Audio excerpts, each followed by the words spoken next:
ॐ अस्य श्री अर्गला स्तोत्र महामन्त्रस्य विष्णुऋषिः अनुष्टुप् छन्दः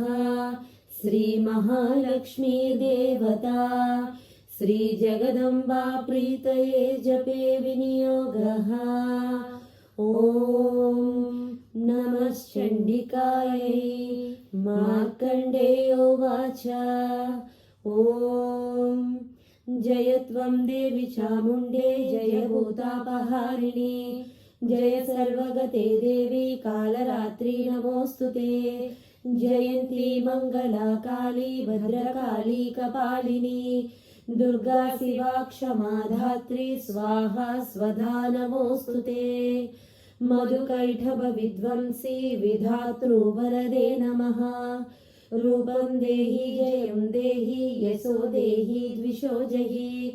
महिषासुरनिर्नासी भक्तानां सुखदे नमः। रूपं देहि जयं देहि यशो देहि द्विषो जहि धूम्रनेत्रवदे देवी धर्मकामार्धदायिनी रूपं देहि जयं देहि यशो देहि द्विषो जहि रक्तबीजवदे देवी चण्डमुण्डविनाशिनी रूपं देहि जयं देहि यशो देहि द्विषो जहि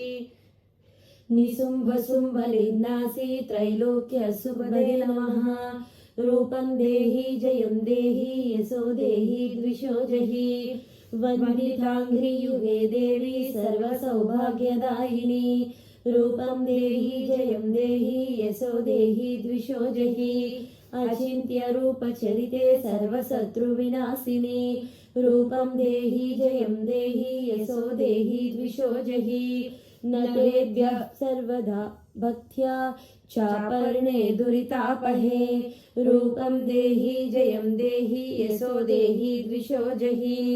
स्तुवद्भ्यो भक्तिपूर्वं त्वां चण्डिके व्याधिनाशिनी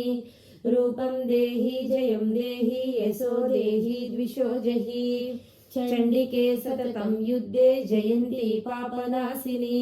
रूपं देहि जयं देहि यशो देहि द्विषो जहि देहि सौभाग्यमारोग्यं देहि परं सुखं रूपं देहि जयं देहि यशो देहि द्विषो जहि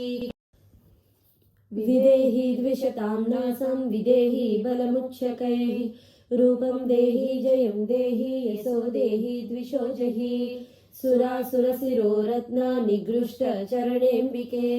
रूपं देहि जयं देहि यशो देहि द्विषो जहि विद्यावन्तं यशस्वन्तं लक्ष्मीवन्तं च मां कुरु रूपं देहि जयं देहि यशो देहि द्विषो जहि देवी प्रचण्डदोर्दण्ड दैत्यदर्पनिषूदिनी रूपं देहि जयं देहि यशो देहि द्विषो जहि प्रचण्ड दैत्यदर्पज्ञे चण्डिके प्रणताय मे रूपं देहि जयं देहि यशो देहि द्विषो जहि चतुर्भुजे चतुर्वक्त्र संस्तुते परमेश्वरी रूपं देहि जयं देहि यशो देहि द्विषो जहि कृष्णेन संस्तुते देवी सस्वद्भक्त्या सदाम्बिके रूपं देहि जयं देहि यशो देहि द्विषो जहि हिमाचलसुतानाथ संस्तुते परमेश्वरी रूपं देहि जयं देहि यशो देहि द्विषो जहि इन्द्राणीपति सद्भावा पूजिते परमेश्वरी रूपं देहि जयं देहि यशो देहि द्विषो जहि देवी भक्तजनोद्धामा दत्तानन्दोदयेऽम्बिके रूपं देहि जयं देहि यशो देहि द्विषो जहि भार्यां मनोरमां देहि मनोवृत्तानुसारिणी रूपं देहि जयं देहि यशो देहि द्विषो जहि तारिणी दुर्गसंसार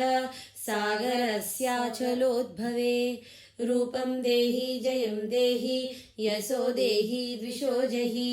इदं स्तोत्रं पठित्वा तु महास्तोत्रं पठेन्नरः सप्तशतीं समाराध्य वरमाप्नोति दुर्लभम् इति श्रीमार्कण्डेयपुराणे अर्गलास्तोत्रम्।